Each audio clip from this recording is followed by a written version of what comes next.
बिस्मिल्लाहिर रहमानिर रहीम।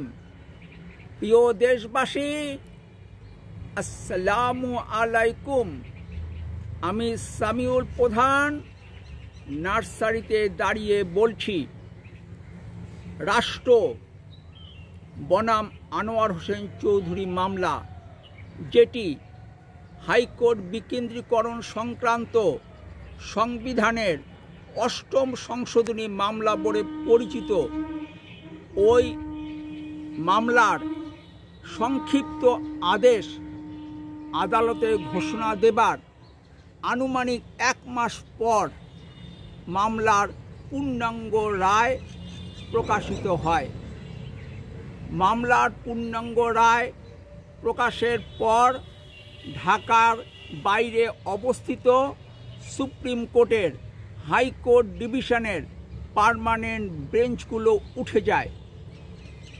মামলার পূর্ণাঙ্গ রায় প্রকাশের পর থেকে আজ পর্যন্ত সংবিধানের ১০০ অনুচ্ছেদ অনুযায়ী ঢাকার বাইরে সুপ্রিম কোর্টের হাইকোর্ট ডিভিশনের সার্কিট বেঞ্চ বসানো হয়নি। মামলার পূর্ণাঙ্গ রায় প্রকাশের পর অ্যাটর্নি জেনারেল নুরুল্লাহ পদত্যাগ করেন।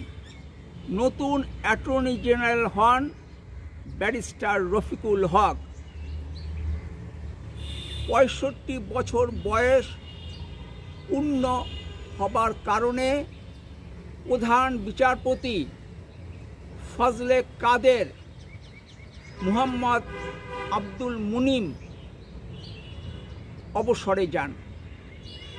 অ্যাটর্নি জেনারেল থাকা অবস্থায় নুরুল্লাহকে আইনজীবীদের কোনো অনুষ্ঠানে ডাকা হতো না।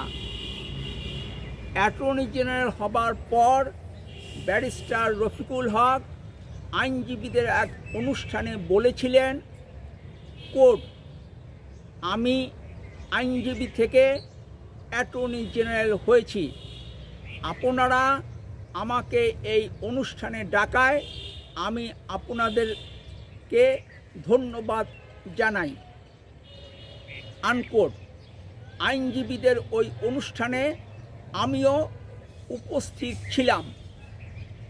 ভালো থাকবেন এবং সম্ভব হলে দেশ পরিচালনার নীতি ও পদ্ধতির পরিবর্তন নিয়ে কথা বলতে রাজনীতির আড্ডাখানা বলে পরিচিত রহমতে রাব্বানা ও রুম্মানে বেড়াতে আসবেন। ফি আমানিল্লাহ। আল্লাহ হাফেজ। বাংলাদেশ জিন্দাবাদ।